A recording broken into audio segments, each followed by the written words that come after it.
मित्रों, आज हम आपको फिर से सावन सोमवार व्रत की कथा सुनाने वाले हैं। कहते हैं कि भगवान भोलेनाथ जी और माता पार्वती जी की इस पावन कथा को पूरे सच्चे मन से सुनने पर मनचाहे फल की प्राप्ति होती है। इस पावन कथा को सुनने वाले मनुष्यों की सभी मनोकामनाएं पूर्ण हो जाती हैं। तो चलिए मित्रों, भगवान भोलेनाथ जी और माता पार्वती जी की इस पावन और बहुत ही दुर्लभ कथा को शुरू करते हैं। मित्रों, अगर आप इस पावन कथा को सुन रहे हैं तब इस पावन कथा को शुरू से लेकर अंत तक पूरा सुनना होगा।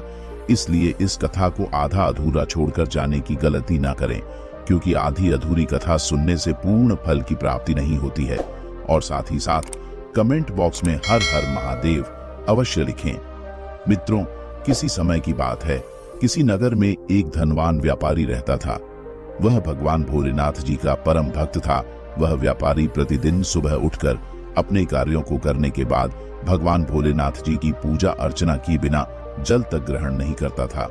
उसका छोटा सा व्यापार था जो बहुत ही अच्छा चल रहा था, इसलिए उसे व्यापार में बहुत लाभ मिल रहा था। साथ ही साथ वह व्यापारी बहुत दयालु था। वह गरीबों और असहाय की सेवा करने के लिए बिल्कुल तैयार रहता था। ऐसे ही दिन गुजर रहे थे, लेकिन उस व्यापारी की पत्नी उसकी इन्हीं आदतों के कारण उससे बहुत नाराज रहती थी। परंतु उस व्यापारी की पत्नी उसकी भगवान भोलेनाथ जी के प्रति भक्ति भाव को देखकर उससे बहुत प्रेम करती थी। इसलिए उसकी पत्नी कभी भी उसका अपमान नहीं करती थी और साथ ही साथ अपने आस पड़ोस में मजदूरी करके अपनी जरूरत के लिए धन कमा लेती थी, जिससे उसके पूरे परिवार का पालन पोषण अच्छी तरह से हो रहा था। लेकिन एक दिन ऐसा समय आ जाता है कि उसे अचानक से व्यापार में हानि होने लगती है। इसलिए उसको भयानक गरीबी का सामना करना पड़ जाता, जिसके कारण वह व्यापारी बहुत ही दुखी रहने लग जाता है, क्योंकि अब तो वह अपने घर की आवश्यक सामग्री की पूर्ति भी नहीं कर पा रहा था, जिससे उसकी पत्नी भी बहुत ही दुखी रहने लगी। ऐसे ही दिन बीत रहे थे। फिर सावन का महीना आ गया। उस नगर में एक नदी थी। अब तो वह व्यापारी प्रतिदिन की तरह सुबह उठकर अपने नित्य कार्यों को करने के बाद उस नदी में स्नान करने के लिए नदी की तरफ चला जाता था। उस दिन भी वह व्यापारी सुबह उठकर अपने सभी नित्य कार्यों को करने के बाद उस नदी की तरफ जा ही रहा था कि तभी संयोगवश उसी रास्ते से भगवान भोलेनाथ जी और माता पार्वती जी कहीं जा रहे थे। तभी अचानक से पार्वती जी उस व्यापारी को देख लेती है। आज वह व्यापारी सावन सोमवार के व्रत को लेकर बिल्कुल भी प्रसन्न नहीं था, जितना वह व्यापारी पहले हुआ करता था। लेकिन माता पार्वती जी को यह बात समझने में बिल्कुल भी देर नहीं लगी कि वह व्यापारी किस कारण से इतना दुखी है। फिर माता पार्वती जी भगवान भोलेनाथ जी से कहती हैं, हे प्रभु, यह व्यापारी प्रतिदिन आपकी पूजा अर्चना करता है और सावन के सोमवार के दिन शिवलिंग पर दूध भी चढ़ाता है। यह आपका सच्चा भक्त है, फिर भी आपको अपने इस भक्त की बिल्कुल भी परवाह नहीं है। तब माता पार्वती जी की बात को सुनकर भगवान भोलेनाथ जी उनसे कहते हैं, हे देवी पार्वती, अगर मैं अपने भक्तों की चिंता नहीं करूंगा तो और कौन करेगा।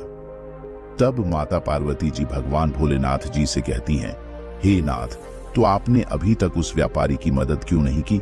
फिर भगवान भोलेनाथ जी माता पार्वती जी से कहते हैं, हे देवी पार्वती, आप निश्चिंत रहिए। अभी तक उसने शिवलिंग पर जितने भी बेलपत्र चढ़ाए हैं, वही बेलपत्र कल की रात्रि में उसे धनवान बनाएंगे। इतना कहकर माता पार्वती जी भगवान भोलेनाथ जी वहां से चले जाते हैं। किंतु उसी रास्ते से आते हुए एक चोर ने एक पेड़ के पीछे छिपकर भगवान भोलेनाथ जी और माता पार्वती जी की सारी बातें सुन ली थी।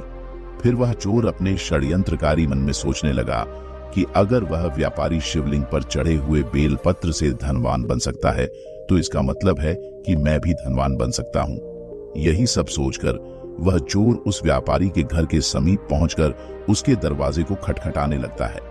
तब वह व्यापारी अपने घर का दरवाजा खोलता है और उस चोर से पूछता है कि क्या हुआ भाई, तुम घर के दरवाजे को क्यों खटखटा रहे हो। फिर वह चोर जवाब देते हुए कहता है, हे भाई, क्या तुम मुझे अभी तक शिवलिंग पर चढ़ाए गए बेलपत्र दे सकते हो। मैं इसके बदले में तुम्हें 200 स्वर्ण मुद्राएं दूंगा। मित्रों, उस चोर की ऐसी बात सुनकर वह व्यापारी अपनी पत्नी से कहता है कि हे प्रिय, तुम क्या कहती हो, क्या हमें उन बेलपत्रों को इस व्यक्ति को देना चाहिए या नहीं। तब व्यापारी की पत्नी अपने पति से कहती है, हे नाथ, पुण्य का दान किसी को देना ठीक तो नहीं है, लेकिन अगर आपका मन करे तो दे ही दीजिए, क्योंकि हमें भी धन की आवश्यकता है, इसलिए हमें उन बेलपत्रों को इस व्यक्ति को दे देना चाहिए। फिर व्यापारी ने उस चोर को सारे बेलपत्र एक बोरी में भर कर दे दिए। उसके बाद वह चोर उन बेलपत्रों को अपने साथ लेकर भगवान भोलेनाथ जी की शिवलिंग पर चढ़ाकर देखने लगा कि कब भगवान भोलेनाथ जी की कृपा उसके ऊपर होगी और कब वह धनवान बन जाएगा। वह चोर इसी प्रतीक्षा में बहुत देर से भगवान भोलेनाथ जी की शिवलिंग के सामने बैठा रहता है। उसे प्रतीक्षा करते करते दोपहर से रात हो जाती है, लेकिन कोई चमत्कार नहीं होता है। और उधर वह चोर भगवान भोलेनाथ जी के चमत्कार को देखने के लिए बहुत ही उत्सुक हो रहा था, लेकिन आधी रात हो जाती है तो उस चोर के सब्र का बांध टूट ही जाता है। फिर वह चोर क्रोध में आकर शिवलिंग पर चढ़ाए गए बेलपत्र को झाड़ने लगा। तभी अचानक से उसके साथ चमत्कार होता है और उसके हाथ शिवलिंग से ही चिपके रह जाते हैं, लेकिन उसने अपने हाथों को शिवलिंग से बाहर हटाने का बहुत प्रयास करने लगा, किंतु वह शिवलिंग से अपने हाथों को हिला भी नहीं पा रहा था। फिर वह चोर परेशान होकर भगवान भोलेनाथ जी से क्षमा मांगने लगा। तभी अचानक से उस चोर के सामने साक्षात भगवान भोलेनाथ जी प्रकट होते हैं। तब वह चोर भगवान भोलेनाथ जी को प्रणाम करता है और उनसे कहता है कि हे प्रभु, यह क्या हुआ। उस चोर की बात सुनकर भगवान भोलेनाथ जी उस चोर से कहते हैं, हे लालची मनुष्य, आज तूने उस व्यापारी से यह जो बेलपत्र खरीदे हैं, तू पहले उसे 5000 स्वर्ण मुद्राएं दे, तभी जाकर तेरे हाथ छूटेंगे। उसके दूसरे दिन जब वह व्यापारी मंदिर में पूजा अर्चना करने के लिए आता है और देखता है कि उस व्यक्ति के हाथ शिवलिंग से चिपके हुए हैं, जिसके कारण वह बहुत जोर जोर से विलाप कर रहा है, तब उस व्यापारी ने उससे पूछा कि अरे भाई, तुम्हारे हाथ शिवलिंग से कैसे चिपक गए। फिर वह चोर उस व्यापारी से कहता है, मैं तुम्हें सारी बात बताऊंगा, लेकिन उसके पहले आप अति शीघ्रता से मेरे घर पर जाकर मेरे पुत्र से 5000 स्वर्ण मुद्राएं साथ में लेकर आने को कही किए। फिर वह व्यापारी उस चोर के घर पर जाता है और उसके पुत्र को साथ में 5000 स्वर्ण मुद्राएं लेकर चलने को कहता है। फिर वह व्यापारी और उसका पुत्र भगवान भोलेनाथ जी के उस मंदिर में पहुंच जाते हैं। उसके बाद वह चोर अपने पुत्र से उन 5000 स्वर्ण मुद्राओं को उस व्यापारी को देने के लिए कहता है। तब उसका पुत्र उसकी बात मान लेता है और उसे वे 5000 स्वर्ण मुद्राएं दे देता है। तभी अचानक से उस चोर के चिपके हुए हाथ भगवान भोलेनाथ जी की शिवलिंग से छूट जाते हैं और वह चोर उस व्यापारी को सारी बात बता देता है।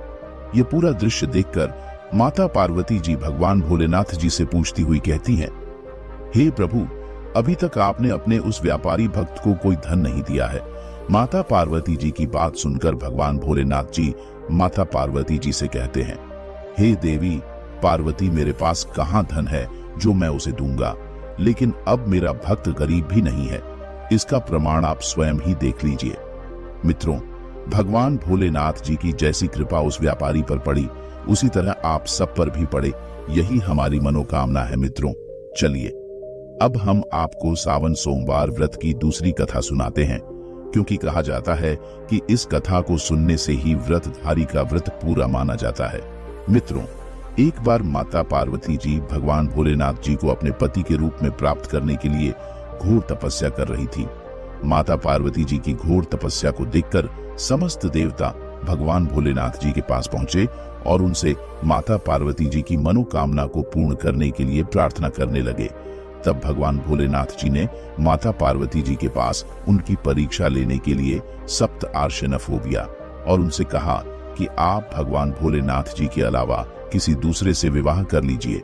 लेकिन माता पार्वती जी सिर्फ भगवान भोलेनाथ के ही साथ विवाह करना चाहती थी, उनके अलावा किसी दूसरे के साथ विवाह करने के लिए बिल्कुल तैयार नहीं थी। विवाह से पहले सभी पति अपनी पत्नी के व्यवहार से परिचित होना चाहते हैं, इसलिए भगवान भोलेनाथ जी ने स्वयं ही माता पार्वती जी की परीक्षा लेने का निश्चय किया।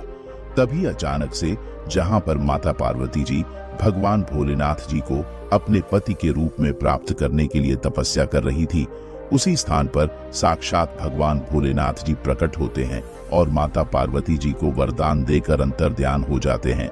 वहीं पास में एक नदी थी, उस नदी में एक लड़का स्नान कर रहा था। तभी अचानक से उस लड़के को एक मगरमच्छ पकड़ लेता है, जिसके कारण वह लड़का अपनी जान बचाने के लिए बहुत जोर जोर से चीखने लगता।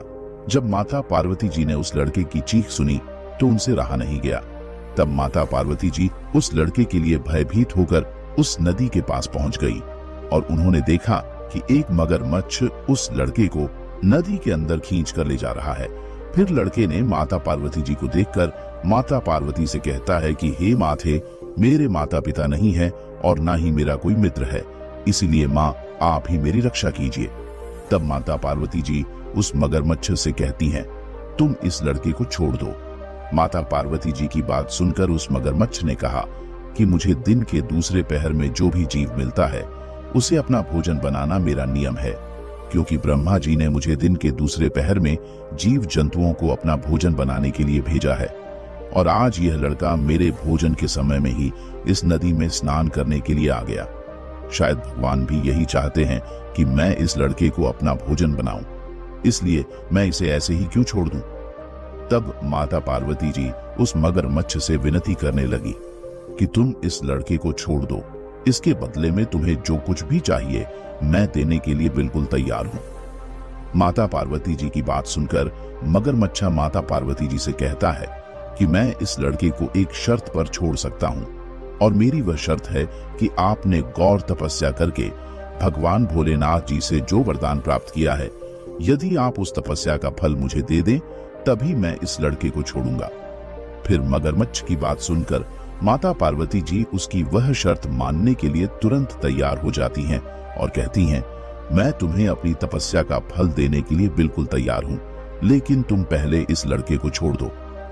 तब वह मगरमच्छ माता पार्वती जी को समझाने लगा कि सोच लो देवी, जोश में आकर फैसले मत करो।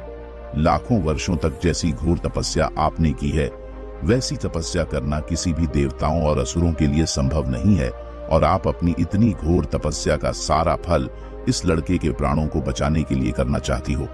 फिर माता पार्वती जी उस मगरमच्छा से कहती हैं, मेरा निश्चय अटल है, इसीलिए मैं तुम्हें अपनी तपस्या का फल दे देती हूं, तुम इस लड़के को छोड़ दो। मगरमच्छ ने माता पार्वती जी से तब अपनी तपस्या का फल दान करने का संकल्प करवाया। तपस्या का फल दान मगरमच्छ को देते ही उसका शरीर चमकने लगा।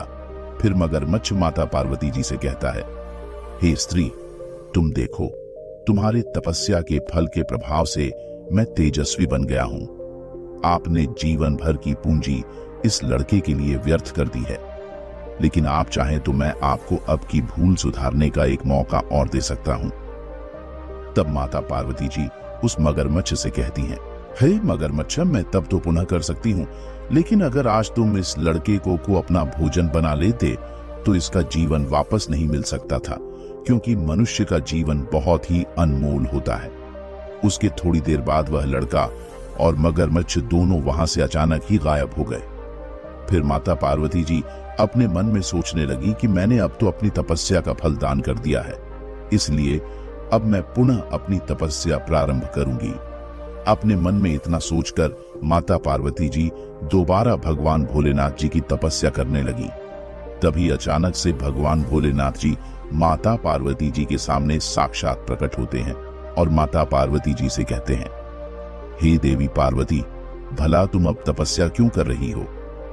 भगवान भोलेनाथ जी की बात सुनकर माता पार्वती जी उनसे कहती हैं, हे प्रभु, मैं आपको अपने पति के रूप में प्राप्त करने के लिए तपस्या कर रही थी और मैंने अपनी तपस्या का फल दान कर दिया है, इसलिए मैं आपको प्रसन्न करने के लिए पुनः तपस्या कर रही हूं।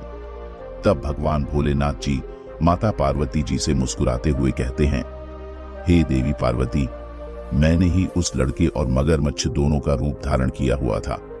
मैं तुम्हारी परीक्षा ले रहा था कि तुम्हारा मन एक प्राणी मात्र के लिए अपने सुख और दुख का अनुभव करता है या नहीं। इसके लिए मैंने लीला रची थी, क्योंकि अनेक रूपों में दिखने वाला मैं एक ही हूं और मैं मेरे अनेक शरीरों में अलग अलग निरर्थक रूप है। इसलिए अब आपको पुनः तपस्या करने के लिए कोई आवश्यकता नहीं है और हम आपसे अति प्रसन्न हैं। हम आपसे विवाह करने के लिए तैयार हैं। फिर माता पार्वती जी और भगवान भोलेनाथ जी का विवाह हो जाता है। मित्रों, चलिए अब हम आपको बता देते हैं कि सावन में भगवान भोलेनाथ जी की पूजा क्यों की जाती है और सावन सोमवार व्रत कब से प्रारंभ हुआ था। मित्रों, सावन सोमवार व्रत से जुड़ी एक अत्यंत महत्वपूर्ण पौराणिक कथा प्रचलित है। इस कथा के अनुसार माता पार्वती जी का जन्म पर्वतराज हिमालय के घर में हुआ था और बचपन से ही माता पार्वती जी भगवान भोलेनाथ जी को अपने पति के रूप में प्राप्त करने की पूजा अर्चना करती आ रही थी। वे गंगा नदी के तट पर सावन में 16 सोमवार का व्रत रख रही थी। सावन सोमवार व्रत के दौरान माता पार्वती जी अन्न जल का त्याग करके समय व्यतीत कर रही थी। वे सभी रथ में निरंतर सोमवार का व्रत रखती थी और सावन में मूसलाधार वर्षा के दौरान खुले आसमान के नीचे बिना अन्न जल ग्रहण किए समय व्यतीत कर रही थी। और उनके पिता पर्वतराज हिमालय अपनी पुत्री को इस कष्ट में भगवान भोलेनाथ जी को प्रसन्न करने के लिए पूजा अर्चना करते हुए देखकर बड़े दुखी होते थे। ऐसे ही दिन बीत रहे थे। एक दिन की बात है, माता पार्वती जी भगवान भोलेनाथ की घोर तपस्या कर रही थी और तब माता पार्वती जी की पूजा अर्चना देखकर देव नारद जी आकाश मार्ग से होते हुए पर्वतराज हिमालय के महल में पधार हैं। तब पर्वतराज हिमालय देवर्षि नारद जी को देखकर उन्हें प्रणाम करते हुए कहते हैं, हे देवर्षि नारद जी, कहिए मैं आपकी क्या सेवा कर सकता हूँ। तब देवर्षि नारद जी पर्वतराज हिमालय से कहते हैं, हे गिरिराज, मैं आज आपके महल में भगवान विष्णु जी के कहने पर आया हूँ, क्योंकि आपकी कन्या पार्वती ने कठोर तपस्या की है। उससे प्रसन्न होकर भगवान विष्णु जी आपकी पुत्री से विवाह करना चाहते हैं। इस बारे में आपकी क्या राय है? मैं आपकी राय जानना चाहता हूँ। देवर्षि नारद जी की बात सुनकर पर्वतराज हिमालय देवर्षि नारद जी से कहते हैं, हे देवर्षि नारद जी, आपने यह बात कहकर मेरी सारी चिंताएं दूर कर दी हैं। यदि स्वयं भगवान विष्णु जी मेरी पुत्री का वर्ण करना चाहते हैं तो इसमें मुझे कोई आपत्ति नहीं है, क्योंकि वे तो साक्षात परम ब्रह्मा हैं और हर पिता की इच्छा होती है कि उसकी पुत्री अपने जीवन में सभी सुख को प्राप्त करें। पिता की सार्थकता इसी में है कि उसकी पुत्री को अपने पति के घर जाकर पिता के घर से अधिक सुख मिले। उसके बाद पर्वतराज हिमालय ने अपनी पुत्री का विवाह भगवान विष्णु जी से करने की स्वीकृति दे दी। पर्वतराज हिमालय की स्वीकृति पाकर देवर्षि नारद जी भगवान विष्णु जी के पास गए और उन्हें विवाह के निश्चित होने का समाचार सुनाया। लेकिन जब माता पार्वती जी को इस विवाह की बात पता चली कि उनके पिताजी ने उनका विवाह भगवान विष्णु जी से करने के लिए स्वीकृति दे दी है, तब माता पार्वती जी बहुत ही दुखी हुई और उनके दुख का जैसे कोई ठिकाना ही नहीं रहा। इस बारे में सोचकर माता पार्वती जी बहुत ही चिंतित रहती थी। तब उनकी एक सखी ने माता पार्वती जी से पूछा कि अरे पार्वती बहन, तुम भगवान विष्णु जी से विवाह के बारे में सुनकर इतना दुखी क्यों हो गई हो? अपनी सखी की बात सुनकर माता पार्वती अपनी उस सखी को जवाब देते हुए कहती हैं कि हे बहन, मैंने सच्चे हृदय से भगवान भोलेनाथ का वर्ण किया है, किंतु मेरे पिता ने मेरा विवाह भगवान विष्णु जी से करना निश्चित कर दिया है। इसलिए मैं विचित्र धर्म संकट में फंसी हुई हूँ। अब क्या करूं? और अब मेरे पास अपने प्राण त्यागने के अतिरिक्त कोई दूसरा उपाय ही नहीं बचा है। इस पर उनकी सखी माता पार्वती जी से कहती हैं, हे बहन पार्वती, तुम्हें अपने मुख से ऐसी अशुभ बातें नहीं निकालनी चाहिए और संकट के दौरान हमें धैर्य रखकर ही कार्य करना चाहिए। नारी के जीवन की सार्थकता इसी में है कि वह अपने पति रूप में जिसे एक बार हृदय से स्वीकार कर ले, उसी से जीवन पर्यंत निर्वाह करें। सच्ची आस्था और एक निष्ठा के समक्ष तो ईश्वर को भी समर्पण करना पड़ जाता है। इसके लिए मैं तुम्हें एक घनघोर वन में ले चलती हूँ, जहाँ तुम बैठकर साधना कर सको और जहाँ तुम्हारे पिता तुम्हें खोज भी ना पाए, वहीं तुम साधना में लीन हो जाना। मुझे विश्वास है कि ईश्वर अवश्य ही तुम्हारी सहायता करेंगे। अपनी सखी की बात सुनकर माता पार्वती जी अपनी उस सखी के साथ एक घनघोर वन में चली गई और वहीं पर एक वृक्ष के नीचे बैठकर भगवान भोलेनाथ जी की साधना में लीन हो गई। इधर पर्वतराज हिमालय अपनी पुत्री माता पार्वती जी को महल में न पाकर बहुत चिंतित हो गए और अपने मंत्रियों से कहने लगे कि मेरी पुत्री न जाने आज कहाँ चली गई है। मैंने भगवान विष्णु जी से उसका विवाह करने का प्रण कर रखा है। अगर भगवान विष्णु जी बारात लेकर आ गए और मेरी पुत्री महल में ना हुई तो बहुत बड़ा अनर्थ हो जाएगा। मैं तो किसी को मुंह दिखाने के लायक भी नहीं रह पाऊंगा, इसलिए मुझे पार्वती को खोजना ही होगा।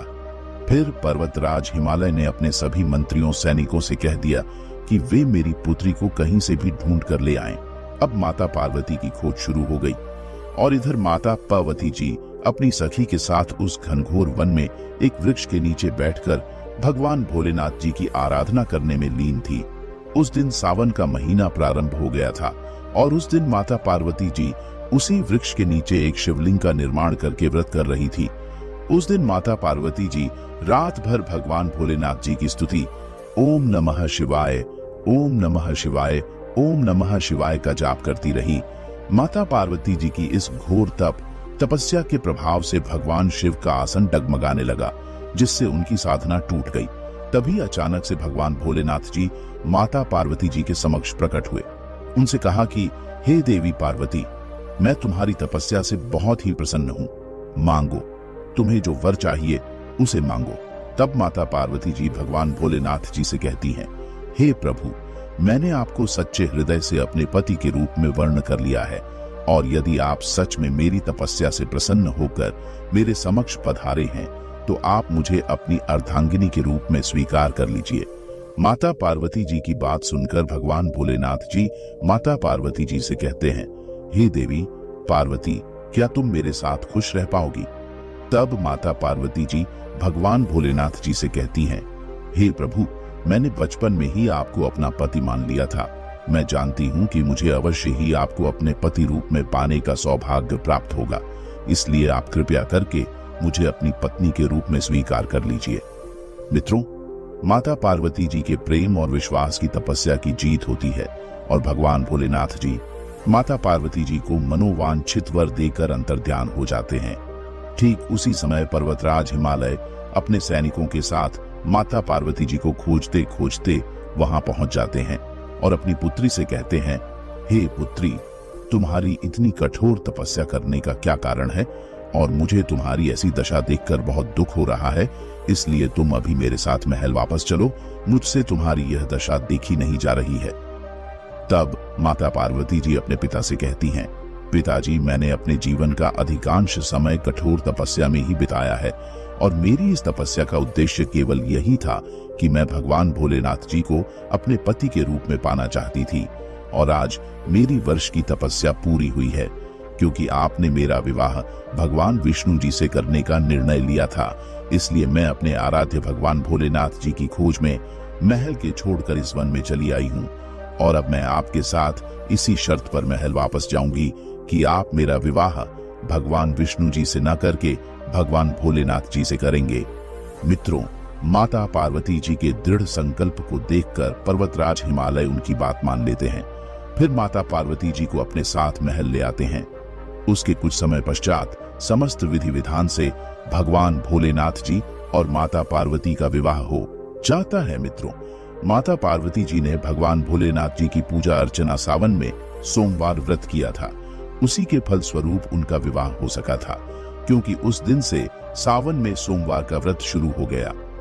मित्रों, शास्त्रों में भी ऐसा कहा गया है कि जो भी विवाहित स्त्री और कुंवारी कन्याएं सावन सोमवार के दिन इस व्रत को करती हैं, उन्हें भगवान भोलेनाथ और माता पार्वती उन्हें मनवांछित फल प्रदान करते हैं। इसलिए अच्छे वर्ग की इच्छा रखने वाली सभी युवतियों को सावन में सोमवार व्रत पूरी निष्ठा और आस्था से करना चाहिए। मित्रों, आपको वीडियो कैसी लगी हमें कमेंट करके अवश्य बताइएगा और अगर आप सभी लोगों ने अभी तक हमारे चैनल को सब्सक्राइब नहीं किया है तो ऐसी ही ज्ञानवर्धक कहानियों के लिए आप सभी लोग हमारे चैनल को भी सब्सक्राइब करें। साथ ही साथ कमेंट में हर हर महादेव, ओम नमः शिवाय लिखना ना भूलें। मित्रों, वीडियो को यहाँ तक देखने के लिए आप सभी लोगों का दिल से धन्यवाद।